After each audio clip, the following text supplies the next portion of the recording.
G'day everyone, Tim from vMix here. Today in this video we're going to be looking at gaming versus professional workstation graphics cards and which is better for you in your live production with vMix. If you want to know more about this, stick around. Your graphics card is an important part of your live video production equipment.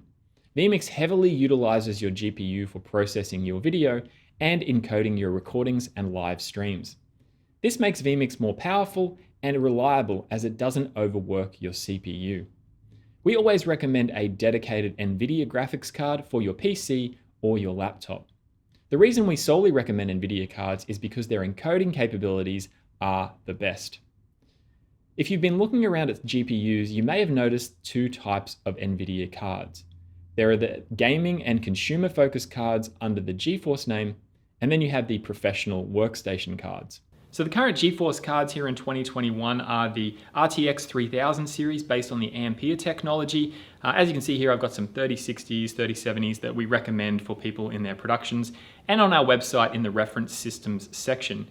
Now, obviously in the future, these numbers will be different, so check out our website for any changes in GPUs and that sort of thing.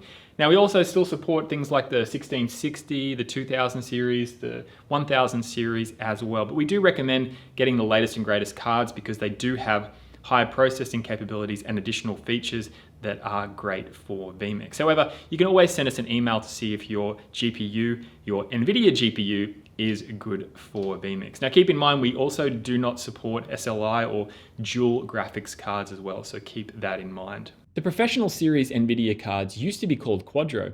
However, the newer cards are listed as RTX series cards and include the architecture type and model number in their name. For example, the RTX A4000. The A represents the Ampere technology, which is the current NVIDIA GPU architecture. But moving forward, I'm sure this will change based on the new architecture name. So if the next one starts with a T, then it will be a T something or a Q something, if that's the name they chose. So we're going to take a look at the differences between the two types of cards and let you know which one will work best for your particular production. Keep in mind that this video is solely looking at how these cards work within the scope of live production and vMix. Also, it is 2021 and GPUs are really expensive and somewhat hard to come by, so don't blame me if you can't find any of these cards. So first of all, we'll take a look at NVIDIA's gaming cards known as GeForce. These cards are typically focused on the gaming market and consequently are aimed at retail consumers. Now that means that you can usually purchase them from your local computer shop or favorite online retailer. Now I'm going to be using the word usually a lot or typically, and that's because at the moment they're quite hard to come by. GeForce cards are developed for the latest and greatest AAA video games that we all enjoy playing. This makes them really powerful and up to date with what's happening in the world of graphics processing. They have a large number of Cuda cores and memory bandwidth for use in vMix. Now I'm making this video in 2021 and unfortunately, pretty much all graphics cards have been hard to come by. But typically or usually, GeForce cards are readily available. There are many manufacturers that produce NVIDIA GeForce cards, so there is usually a wide selection of different makes, models, prices, and features. Not only do GeForce GPUs offer huge amounts of video processing power, they also offer great encoding capabilities. You can use the encoding chip on the graphics card to encode your live streams and recordings. This means that you're using your GPU for this work instead of the CPU. The GeForce cards currently offer 3 encodes for you to use. So in vMix, when you see the Use Hardware Encoder box in your streaming and recording settings, you can turn this on 3 times. So for example here, if I go into the streaming settings here, you'll see this box down here that says Use Hardware Encoder. And if I can tick this, and I can tick that 3 times across my settings in vMix. So I could use it for my streams and my record. So every time I tick this box, it counts as one use of the hardware encoder. So you could use it for 1, 2, 3 streams. You could use it for 2 records, 1 stream, and so on. Now I will say it again, it's very important to use this hardware encoding option so you're not using your CPU for your encoding and putting unnecessary stress on it. The 3000 series GPUs also offer resizable bar support, which means that you can use the GPU's full memory allocation for processing live sources in vMix. Typically, you could only access 256 meg of this VRAM for processing which is what the GPU memory meter in vMix measures, down the bottom here. Now, resizable bar allows you to go well over that. So if you want to check out some more information about resizable bar, see our video in the description. All right, so as a quick recap, GeForce cards offer great performance with heaps of CUDA cores and memory bandwidth for processing live video. They also give the ability to do 3 of your vMix encodes on the GPU. They're usually available in most places that you get computer parts and things from, and online retailers. And I can't believe I'm saying this there, but they are usually affordable. Now, hopefully you're watching this in the future where graphics cards and sunshine and lollipops and rainbows are everywhere, and GPUs are easier to buy. All right, so let's take a look at NVIDIA professional level workstation cards. Workstation cards are focused more on professional markets with more emphasis on things like CAD work, rendering, and professional software. The professional cards and GeForce cards are typically the same card a lot of the time, with a few tweaks here and there. Now, NVIDIA uses the card's firmware to control specific functions and to focus the card on tasks required by workstation software. Now, one big upside to the professional cards is that they don't have limits on the number of encodes you can use. You can essentially use as many encodes that the encoding chip can handle. So if you require vMix to do a large number of encodes, then a workstation card may be a good option for you.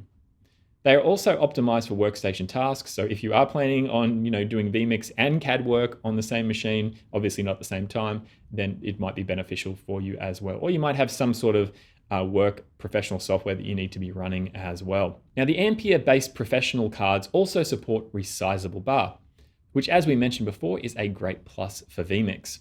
Workstation cards may be a little bit more difficult to come by at your local computer shop as they're more specialized and less manufacturers tend to make them. As NVIDIA professional cards are targeted towards professional environments and workstations, you might actually have easier access to them in your workplace. A lot of companies will only have access to these higher end cards. They don't purchase GeForce cards. And if that's your case, then that's really great for you. Now, you'll need to make sure that you have the right card for vMix. Now, we're going to go over how to check the specs of the right card a little bit later on. Now, as a recap of the professional level cards, they offer as many encodes as the chip can handle, which is really good for productions that require that. They offer really good video processing as well. However, they will tend to be more expensive than GeForce cards. Now, I'm just going to quickly touch on pricing and performance again, because if we had made this video prior to the pandemic and the card shortages and all the craziness there, then it would have been a pretty different story. Now, typically there's a massive price difference between the equivalent GeForce and professional card for use with vMix. Now, in the past, the low-end workstation cards were a similar price to the higher-end GeForce cards.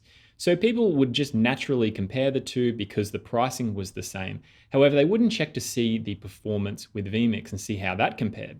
So the problem was that the low-end workstation cards were equivalent in processing power to the lower-end GeForce cards. So they were paying more money, but they weren't getting as much processing power for vMix. Again, these all comparisons are all to do with vMix, and it's not to do with CAD or workstation software and that sort of thing. This is just for vMix processing. So with the current state of graphics cards, the price between the actual equivalent cards for vMix has narrowed quite a bit compared to the GeForce and the professional cards. So I guess workstation cards have kind of remained the same price, but GeForce cards have gone up due to the shortages. I'm not sure. All I'm trying to say is that you may be able to find a professional card comparatively cheaper now than you used to. But if you do, just make sure that you check out how it compares to the equivalent GeForce card when you're spending your money. So which card do you need? Now, I would still typically recommend GeForce cards in most cases as they offer incredible performance and the majority of vMix users don't need more than 3 encodes in their production. Typically, you're going to be spending more money to get the equivalent professional card and you probably don't need those extra encodes. Now, if you do plan on doing more than 3 encodes and perhaps want to output a lot of SRT sources, then the professional level card would be a good option for you. If you've decided that you need that extra encoding capability and you have access to one of these cards, then great. There are a few things that you will need to look for though when purchasing a professional level card. So what we recommend is taking a look at our reference systems page on our website to see what GeForce card we recommend for the type of production you're doing. then what you'll need to do is find the professional card with the similar number of Cuda cores of the same generation and also the same amount of memory bandwidth as that GeForce card. So for example, the base figures of the GeForce RTX 3070 are 5,888 Cuda cores and 448 gigabytes per second memory bandwidth. And the RTX A4000 is 6,144 Cuda cores and 448 gigabytes per second memory bandwidth. So they're very similar. So the TLDW of this video is GeForce cards are super powerful, usually affordable and accessible, and give you 3 encodes. Professional cards offer many more encodes for bigger productions, and they're targeted more towards professional software if you're going to be using that on the same PC as vMix. However, they're going to be a little bit more expensive than GeForce cards. Now, if you have any questions about vMix and what computer or GPU you need for your production, check out our reference systems page on vmix.com, or you can go to vmixpc.com. So drop us an email if you have any support questions via our support page. So thanks for watching, and we will stream you later.